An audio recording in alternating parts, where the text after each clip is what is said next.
Welcome to the Sharing Kindness podcast, where we explore the power of kindness and a positive mindset to change the world for a better place and really just create a positive change. I'm your host, Tess, and today we have my co host here, Kyle. Hey guys, hey Tess, how you doing? Yeah, good. Oh, In today's episode, we'll be exploring why it's important to help kids build self-confidence. And we'll be sharing some very easy and powerful tools and strategies on how you can help your kids with just this. So whether you're a parent, a caregiver, or a teacher, or just simply interested in helping children thrive, we hope you'll join us and explore the power of raising confident children. So let's get started, Kyle. awesome, Tess. Thanks for the intro. I think I'm really excited about today's episode focusing on confidence. I know that there's a lot of kids who struggle with this, and I don't think just kids, this is something that a lot of people struggle with, is having that self-confidence. I know that I was quite a shy kid, believe it or not, and I think it really took a while for me to build up that confidence. So I'm excited to learn more. I guess I wanted to ask you, why do you think it's so important to focus on raising confident kids? Confidence is such a crucial aspect to just help children develop and just honestly feel good about themselves in their own abilities, which then turns them into a confident child, which will take on new challenges and experiences and just simply build a lot of resilience. And confidence and resilience just go hand in hand on so many points. And with that confidence, many children struggle to make friends. They might struggle in school or, even just trying new things. Yeah, I'm really excited about today's episode as well, because like you said, I've got very little experience about confidence as well. And I feel my thing is like everyone's always thought that I'm so confident, yet on the inside, I often crumble and reassess and rethink about so many things that go out and go, oh, why did I say that? And it's very Yep. close to my heart. Yeah, totally. I can relate on that one as well. I think fortune favors the bold. And I think that a lot of people are the same as you, and probably the same as me as well, where we just feel very nervous, but you don't see that. So like the feelings are on the inside, and confidence is really one of those things where you can fake it till you make it a lot of the time. It's the feelings between nervousness and excitement is the same thing. It's just how you think about it, which is pretty crazy. Absolutely. And even just that vulnerable moment, it's like the minute we hit record on this, it's I like, know. Yeah. yeah, it's some confidence. Yeah. And people think, oh my gosh, she always seems so collected and always with it. And I was like, no, my God, like I'm really not. At Oh least yeah. side. Yeah. But I think a thing that's really close to my heart as well is before we dive into the more how-tos and the strategies, it's really good to define what it is that we're talking about. And I know we've mentioned in many other podcasts before, both you and I love Brene Brown, and she's just so good at defining things. So she's even gone even defining love and how do you define these things? And she's just absolutely brilliant about it. The way Brene Brown defines confidence is that it's a belief in one's abilities, basically, and a belief in your own qualities and judgments, not the absence of fear or vulnerability or anything, but it's rather the ability to acknowledge and work through feelings that come and just take action despite the feelings. So Wow. it's kind of, I know, and she also goes in to talk a lot about it's very different from the bravado, she calls it, or like the ego and arrogance. Yeah. Because I feel Yeah. like this has always been very molded with that, I suppose. It's like, Totally. I was actually going to ask you that because I was like, what is the difference between confidence and I don't know, like you get some people who you're just like, you are so full of it. And it's that, how do you get that self-confidence that's not like a braggart or I don't know. I don't know what the right term is, to be fair. I think, and what she always talks about is like the arrogance versus, Arrogance. Yep. That's what I was yeah, thinking. yeah, exactly, versus the confidence is Yeah. an arrogant person actually lacks confidence. And Interesting. arrogance and bravado is like a defensive way of living. Like Totally. people put a mask on and then they hide from their insecurities. And the easiest way So to true. hide from insecurities is to point out other people perhaps flaws and confidence is really built on like perfectionism and like shame. It's very Mhm. brittle and it cracks very easily. That's a really good thing to call out. I'm glad that you're defining this test because, yeah, when I think of confidence, I do think of the guy who's clearly got a chip on his shoulder and is so quick to get into like confrontations and things. You're like, dude, relax. It's what is up with you? So it's good that you're defining confidence as a belief in your abilities and a belief in your own judgments and not that arrogant bravado that you've defined as well. Exactly. And there's just so many benefits of being confident as well. And this is, and I know it touches like, it gives you, like, I think the number one thing is resilience because you try new things. It gives you positive mindset, like improved mental health and just improved relationships and just, yeah, a child is simply able to live a more fulfilled life doing things that they love. And yeah, so it's so close to my heart. And I think it's a topic that will continually be mentioned in our podcast and in everything we do with sharing kindness because it's part of our mission. We're trying to raise resilient children. We're trying to raise a resilient next generation and teach them the tools that will help them live more fulfilling, rewarding, and grateful lives. And confidence it comes from that ability to be thankful and it comes from a sense of gratitude. I really do think like it comes from knowing that you are worthy of love, knowing that you are a good person, knowing that you have good judgment, that you have a good sense of purpose as well. All of those things help you with confidence and help you build up your self-confidence and self-worth. So it's all interconnected. And we've done a few podcasts now talking about different things like the power of positive thinking. I think that one primary theme that I see in all of this is that it's a practice. It's not something you're necessarily born with. Even people who do seem to have that kind of born ability to be confident still have this practice, whether they know it or not. It's a mindset. 100%. And that practice is like a muscle.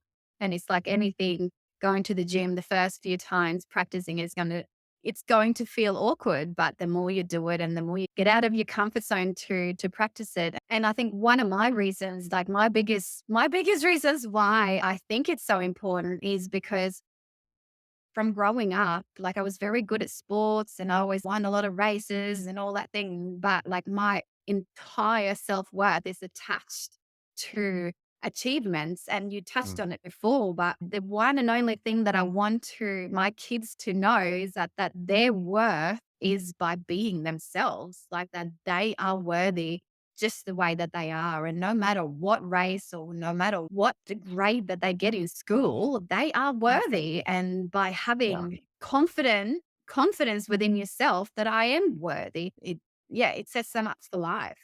So important. And it's such a great foundation, isn't it? You think of the analogy of building your house on rock versus building your house on sand. I think when you're building your self confidence on external validation, then you're building your house on sand. And if a big storm comes along or the tide comes in, your house is going to wash away. Your self worth, self confidence is gone. But if Mm, you're building it on a solid foundation of the fact that you know who you are and that you've got confidence in your abilities, in your characteristics, and in your judgment, and knowing the difference between right and wrong, those things that you know deep down that you've got that is the rock that you're building your entire life off. mm. And I think that's probably a real fun thing to say is that self-confidence is the foundation the rest of your entire life is built on top of. Yeah, 100%. And that's why my whole company is built on three pillars, and it's confidence, kindness, and resilience. And it's basically, and they're all interconnected with so much more about this whole world of positive mindset and children's psychology is like they all just interconnect. But like you said, and an analogy that also like is like confidence is that it's like the root system of the big tree that Yeah. no matter what floods or storms or whatever it's going to stand there. And whereas then that then leads into resilience as well. But being resilient also leads into being confident. And then by being Definitely. yourself, you are so more likely and so much easier to share that kindness and share that worth with others. Definitely.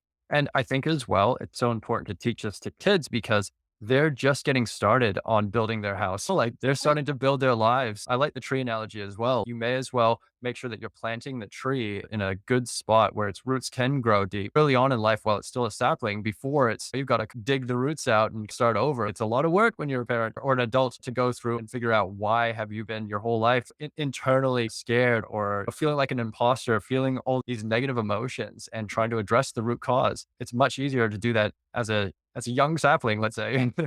Oh, and this is it. And like the thing is, and even the analogy of that root system with the thick, what's the thing called of the tree? Like this, The trunk. the trunk. Yeah, I was going to say it's called stem in Swedish, but I was like, my God, that's so not the word in English. And seeing that it flows on, the flow and effect of that, like is truly into all the relationships that you then have with everyone. Is if you're really sure of yourself in a humble and yet comforting way, and you practice that self compassion by just truly being yourself, you are so much more likely to then attract the same types of friends. But even if 100%. then, betray you, or whatever may Mm. happen, if you can stand still and stand strong in yourself as that trunk, you're going to cope with those setbacks and those challenges so much easier or in a lot more gentler way about De yourself. Definitely. I couldn't agree more because there's so many aspects of your children that you're trying to help them with, whether it's academically, whether it's socially, whether it's when they get to the age where they do start forming relationships. They're looking for partners later in life, hopefully, not too early. You want them to be able to know what they're worth, and you want them to also to be able to avoid people who are not out to help people. There are bad actors in the world. There are people who will hurt people. There's narcissists. There's some very dark characters. And if you do have the self confidence, then those types of, let's say, bad actors can't play you as easily because they do play on insecurities, like to people from leaving them, or there's all of that aspect of things as well. I took that a very dark route. I'm sorry, No, guys. no, I love it. No, but this is real. It really is. And I think, yeah, I think if there was hands down one thing that I wish that I had learned from an earlier age, it is self-worth. Yeah, 100%. I just know. And yeah, when it comes to teaching children confidence, one of the most important things to provide is a supportive and encouraging environment. so true. Yeah, Yeah, and but on the contrary to that, so this is why I say, like, it needs to be a very supportive and encouraging environment. Yes, correct. However, we have also this generation of parents have been called out to be the praise junk. Can you explain interesting. that? Yes, it's very interesting because essentially, and not saying because that is who I use all this still to some degree at times, but I've become a lot more aware of it, but it's about learning to praise the effort that put into a task or whatever it is, or a relationship or whatever it is, and not praising the outcome. So Interesting. Yeah, it is, isn't it? Like, and instead of their accomplishment, and this comes back to what I said before, how the only self-worth I've ever had was to my achievements. So if I yeah. did well, oh my God, good, oh, you're so good. However, it doesn't teach a growth mindset and it doesn't teach you confidence, because if you then don't do good, then basically you don't feel good about yourselves. So praising, so the number one single most is like encouraging environment, but trying to praise the effort and recognizing the effort rather the outcome and the accomplishment that comes from their effort or the progress.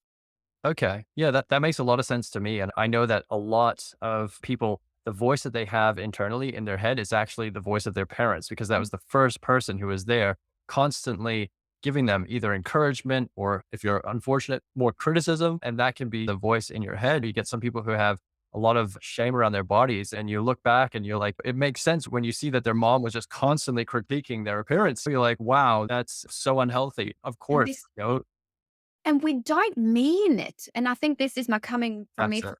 from a personal perspective, is like when I try and tell them that, hey, maybe try and write that a little bit more on the line and not so much under the line.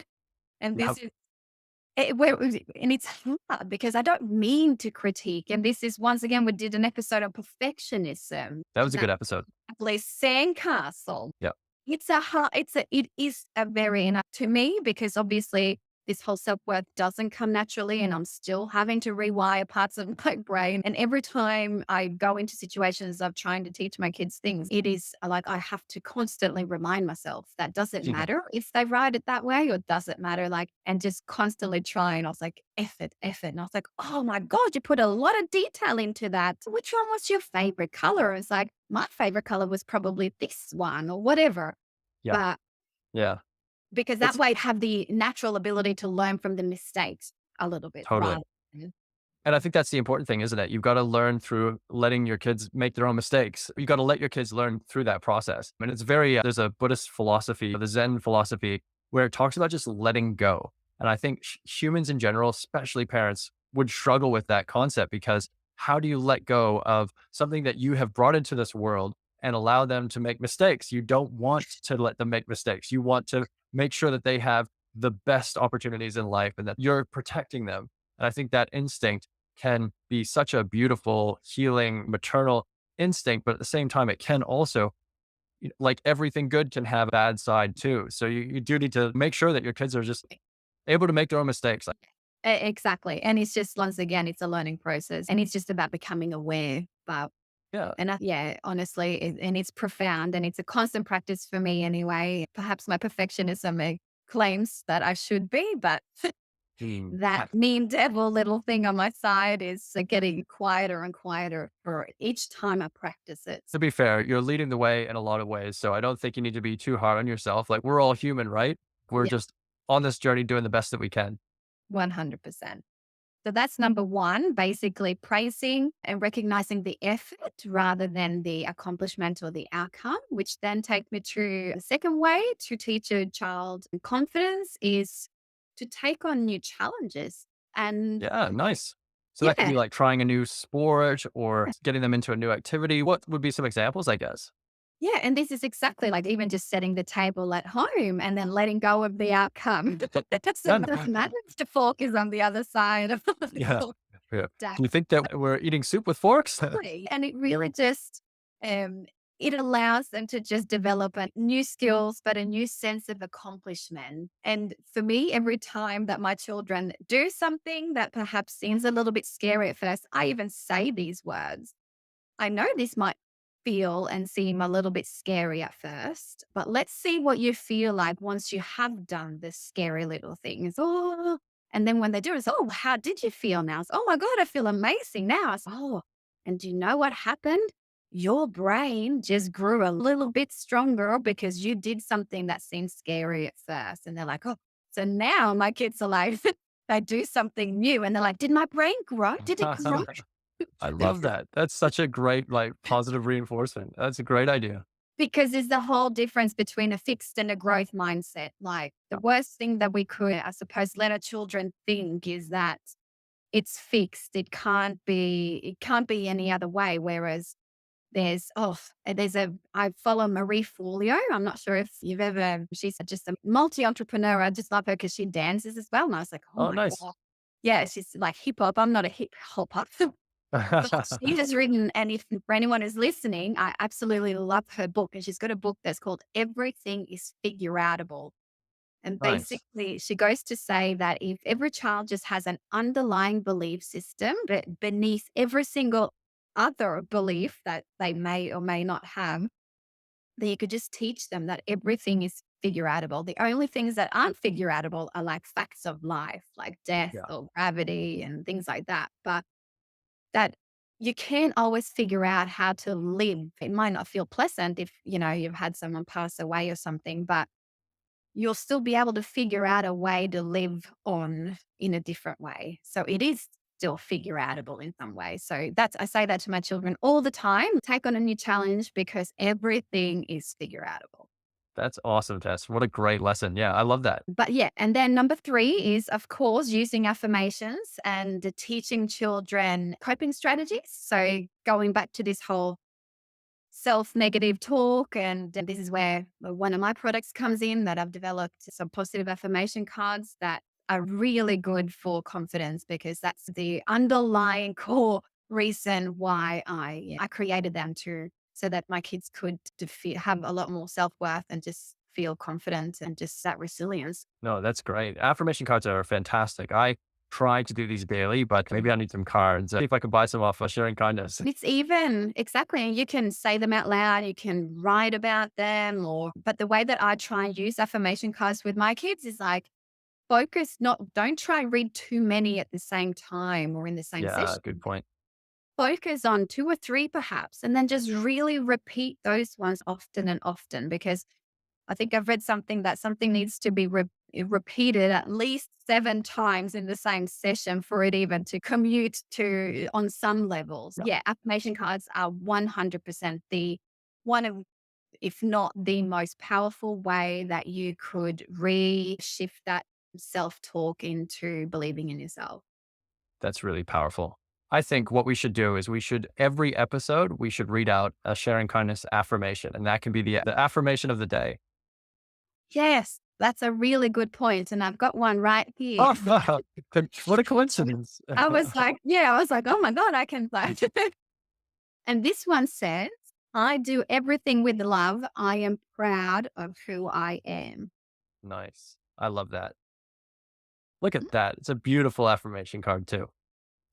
Yeah, it's stunning. Yeah, I know I need these cards exactly as much as my kids do. No Yeah. worse. I don't think you ever grow out of No, affirmations. I I think don't it's think super important. so. That's 3. Number 4, set realistic goals and celebrate milestones are really powerful when it comes to confidence. And you're really good at this, though. You're really good. Yeah. Oh my God. Really, Yeah. like, I I've haven't. had to learn how to do this stuff. Like, it's definitely not something that I was born with. That's for sure. A lot of trial and error.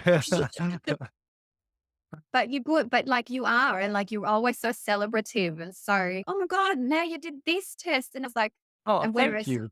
I still yet to the day don't think that I have managed this, and hand on my heart, I don't actually think that this is something that I do often enough with my children. And that's just me being honest, because it's a healing process for myself as well. This whole process of parenting is, Yeah, it is what it is, and it's okay the way it is. exactly. But I just, because every single time I reach a goal, there's always another goal. And I think this is me, the Yes. 100-meter sprint. Like there's always a PB. There's always a PB to To attain. be yep, totally, and I guess that's it, like, I can't remember where 'cause I've read a lot of self-help books, and I really try to read as many of these types of books as I can. It's been something I've done since I was probably 16, 15, 16, and I think that it really does come down to the fact that we do shift the goalposts all the time, and that is what keeps us on the treadmill, what keeps us on the rat race, always trying to obtain the next thing. And we've talked a lot about this Yeah. in conversations as well as on the podcast. Like setting goals is a great thing to do, but you also need to celebrate when you achieve the goals. And I think, especially for kids, because that is the dopamine that we need, that reward circuitry is so important. That's what keeps us hooked to social media and all the digital stuff is like that little dopamine hit of likes and comments and validating things. So definitely setting realistic goals, I think is such a fantastic way to teach kids confidence because when you achieve that, no matter what it is, it's a good feeling. It makes you realize that you can achieve things. And Exactly. it could be as simple as making your bed in the morning. I know, I Yes. can't remember who said that, but just starting by making your bed in the morning is it's the first act. You're like, look at me go. I'm already ticking things off the list. It's I've a read great that habit to book. live to. I've read that Yeah, book. It's called Make Your Bed, and it's an ex-military guy, actually. that's the one. That's the one. Yeah. Yeah, that's what I was thinking Thank about. God I Yeah. was gifted Yeah. that book like yonks ago. And I was No like, way. what a profound, and he's basically an ex-military guy and said, Yeah, because that is your, like when everyone gets up in the morning, like that is an achievement and everyone exactly. has to have it perfect and all these things. But it gives you a sense of accomplishment and That's you it. start your, yeah. Oh my God. I need to read. my, Well, my pile on my night desk is like literally about to like fall over, I think. yeah, there's always an endless amount of books. Maybe a goal to set is to read one book per month or something. Yeah, realistic goals. I know. I need to just start reading books in the morning instead of at night because I forget about what I read all the time. So Yeah, it's, no, I listen to a lot of audiobooks. That's my new way of consuming content, but I think I need to sit down and read more because it is actually quite a meditative practice. Yeah, indeed. All right, Yeah. cool. So getting to the last bit of the five ways that you can teach children confidence. And we've said this one before, drum rolls. Model it, show the way, lead the way. And this is a tricky one because it's Yeah, always, and I think this comes back to what I touched on before, it's this whole healing process. Because basically, if we can show the way by being confident in our own abilities, children will naturally model. And that of just, course. and then, and allow, I think like allowing children to speak their mind, have their own opinion and respect that. But I think the number one thing that I want to say about this is like model confidence. And this is easier said than done. And I feel like we shouldn't be faking it as parents Yeah. either. And I think my experience and my, what do you call it? My strategy when it comes to this, because is my strategy to trying to model confidence when I'm not feeling confident myself is to be confident in my not so confident way. And let me explain what I mean is that when I'm not feeling confident about something, I will say that in words instead of pretending. So I own my truth and I own Yeah. my story rather than it's like it just and it gets fuller and fuller and you just, oh God, I'm afraid to think I'm confident here. Whereas Mm, instead, it is the most profound and most powerful thing that you can then instead do is to let your kids in on the fact like, whoa, this seems a little bit scary. I haven't done this before. Or do you know what? I've done this many times before and it didn't go well at all those times. So I'm feeling a little bit worried now. So then and then you're modeling all of a sudden you're modeling on how to express feelings rather than just yeah. suffocating yourself. Yeah, yeah. We talked about the definition of confidence at the beginning of the show. Like the difference between arrogance and confidence is that arrogance is pretending and, oh, I'm fine. I've got this. When really inside you might be scared or feeling apprehensive. Where I think confidence is actually being brave enough to be vulnerable and saying, I am scared, but I'm going to do this anyways. And Yeah, that is confidence, isn't it? So I think 100. that that's so important. And that process is opening up. And modeling doesn't mean always being the brave one and always being the one. And they're like, how is this person so incredibly confident? It's no, confidence is something that is a struggle for a lot of people. And I'm scared in doing this. And I'm going to tell you that I'm scared because this is something that I find challenging. And I'm doing it anyways, even though I'm scared of this. That is confidence. Yeah, and that is like Brené Brown's exact words. Let me quote it, like, as in, it's not so, it's a belief in one's abilities, qualities, and judgments. It and is not the absence of fear or vulnerability, but rather the ability to acknowledge and work through emotions to take action despite the feeling. Oh, yeah, Mm. I couldn't agree. I couldn't have said it better myself. No, Brené Brown said that. Remember? She's right. No, but she's just brilliant. And I think this is the whole because I really just want you all, anyone who's listening out there, is it's one thing to model confidence, but yeah, don't fake, don't like it is way more like way more effective to work through the feelings and being honest and open about their stories and your insecurities instead of Yeah. instead of just holding it up and yeah, keeping it all in. But and And it's one just thing, remember, like building confidence is a gradual process. Like it mm, and it's unique to everyone. Like it doesn't, yeah. So all strategies may not work for all children or all families. And these are based and all the rest of it that we're always sharing, but they're also what works and what I practice like personally. So I always try yeah. to see and I love that. I think, what I was going to say before is just going off that point of modeling the confidence and being the good example, being the role model. I think that rather than trying to fake it, you need to put in the work for yourself because at the end of the day, you can't change anybody else. What you can do is you can change yourself and be an example for the people around you, right? So the people that you love will look to you and go, wow, something's changed in Tess. She just seems like very different, more confident. I don't know what it is. Or I'm looking at Tess and she just seems to be so positive all the time. What is it that she's doing? And gradually that kind of process of osmosis, it will just have that flow on effect, that ripple effect into other people's lives. So as a parent or just as a human being, it's important for you to put in the work for yourself so that you can then be an example for others. And it's not an easy process. Otherwise, everyone would be doing it. It's okay to give yourself permission to not always feeling great, not always feel confident, not always feel positive. Like you're going to go up and you're going to go down. Unfortunately, that's just the rule of life. Putting in the work, like we've talked about it so much on the show, is it's a matter of showing up and doing the things that you know are going to help you in the long run form better habits of just being grateful for the things in your life by being more positive and looking for the positive aspects of even the worst situations. And then also, how do you be confident in your life by being vulnerable and admitting that you're scared, but still doing the things you know you need to do. Um, and if your kids see that, my God, you couldn't ask for a better lesson, I think, in life. Exactly. And just giving it a go. Give it a go. Give it a go. Yeah, but Oh, honestly, this is it. Give it a go. And I've said it many a times, but it does feel awkward. I still remember the first time I was like telling my kids that I felt a little bit insecure or worried. I think Yeah. and like my child's mom, you're using a really strange voice. Like, what's that voice? And I was like, oh, I think this is like, they're like, just stop talking. Like, I was like, oh my God. I'm trying to talk about my feelings. Oh my God. And they're like, yeah, exactly. So then I was like, take two, I'll try that another time. And then, yeah. And the further it goes, the better it goes. And yeah, so be kind to yourself, be compassionate because it takes time, and be patient, be supportive.